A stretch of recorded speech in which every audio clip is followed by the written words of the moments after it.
Welcome back. There is a genius in all of us. It's just a matter of tapping into it. And here to tell us how is former educator and life coach Nancy Marmolejo. Thanks and welcome to the show. Hi, Michelle. It's great to be here. Okay, this is exciting because you're the creator of the Deep Genius process. But explain what that means, because we don't have to be Albert Einstein, right, to get this. Right. When we think about the word genius, we're always thinking about high IQ or some kind of extraordinary ability, but it also means an extraordinary natural ability. And we all have extraordinary natural abilities. We all have the ability to tap into our own genius. And the more we're able to do that, I think the more that we're able to differentiate ourselves in the work that we do, the more we're able to really follow our pursuits and our passions. Why is it so hard for us to tap into that genius? We can't see ourselves the way that we can see somebody else. You know, our eyes are looking outward. We don't look at ourselves. And so there are so many people that have no idea all that they bring to the table.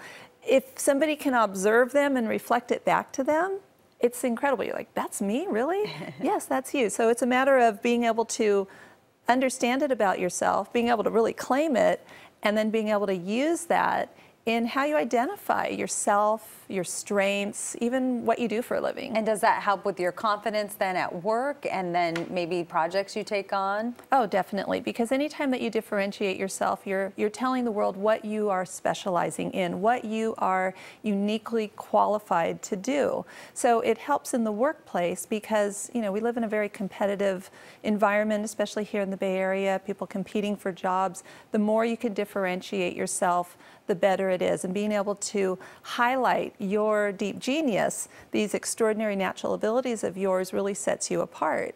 And likewise, if you're an entrepreneur, if you have, you know, a vision for your business, being able to understand your deep genius and where that can take you, it opens up, I'd say, a lot of confidence for people because you're clear. You know where you're going and you know what you're doing. Okay, so how do you tap into that? You know, so I have 3 questions that I ask. I call them the deep 3. And this is what's going to, you know, take you on the deep dive into understanding yourself better. And by exploring those 3 questions, you get more of a nuanced approach of what you really, really bring to the table as far as your strengths. What are those questions? Well, the first one I ask people is, what are you great at? I mean, I know that can sound really simple, yeah, but there are innate skills and strengths and attributes that we have that come to us naturally. They're, you know, easily. Even if it has nothing to do with your job or anything like that? It's just who you are. Okay. It's things that you know without even knowing you know them. Okay. So for example, one of my clients, this woman named Marlene, she wanted to advance in her career, but she really wasn't sure how to, you know, highlight her strengths. She was identifying herself by her job title. She was identifying herself by the jargon that the company used to describe. It was very convoluted. And being able to look at herself, one of the things that just came to her naturally that she didn't really value was her ability to take chaos and set it into order, you know, divine order. I mean, just like, I don't know how she does it, but she could go into a messy garage and, you know, suddenly it's organized, or she can go into a company whose processes and systems are just an absolute wreck and nobody can figure it out. And she's just like, oh, do this, do this, do this, do this, do this. And so this ability to put things into what we were calling divine order gave her an edge in her company and ultimately led to a pretty incredible job with a biotech company. So yeah, because you would think a lot of employers could rely on somebody like that to come in and...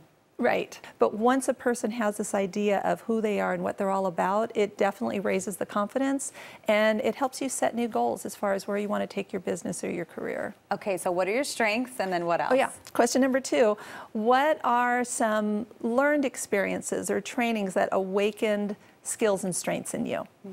And one of the stories that I love to share, which is probably something people have heard before, is about Steve Jobs. When he was in college, he took a class in calligraphy. Now, in that calligraphy class, he fell in love with fonts. And now, if you remember when Apple computers first came out, the big thing about those computers was the fonts. Like, we had never had this beautiful lettering at our fingertips before. And so now, I mean, you know, if you were looking at this 30, 40, 50 years ago, you'd have to be a graphic designer to know the difference between Arial and Verdana and Times New Roman. And now we all know it. And it's because he had that educational experience matching that with his natural sense of aesthetics and, you know, the whole founding of Apple. So, that's great. Okay, your third question. The third question are, what are some of the life-defining moments that woke up dormant strengths in you you didn't really know that you have? So, for example, you're a parent. I'm a parent. You have a child. You're like, I never knew, number one, I could love a human as much as I do. I never knew I could like stay up all night and actually function the next day. This resilience, this strength. Some of the challenges in life that we go through, those teach us that we have strength and fortitude and resilience that we didn't know. One of the metaphors I like to share with people has to do with redwood trees, which we're so blessed to have redwood trees all around us in the Bay Area. The seed cone of a redwood tree has all these little seeds packed into it. But the only way that that seed cone can open up and release those seeds is through intense heat. Fire. If you look at a redwood tree, you see scars on them. They have fire marks on them.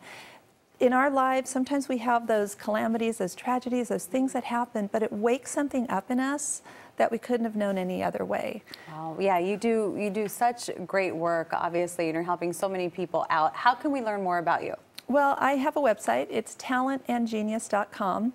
And once people go there, there's a book they can download. It's called 7 Signs of Deep Genius. I have all my social media tags on there, so you can follow me on Twitter. I'm on Instagram, LinkedIn, you know, Facebook, all of those places. I'd love to stay connected. All over social media. Thank you so much for coming on the show. Thanks. It's a pleasure. And coming up, how to live a spiritual life in a material world when Bay Area Focus returns. That's so interesting.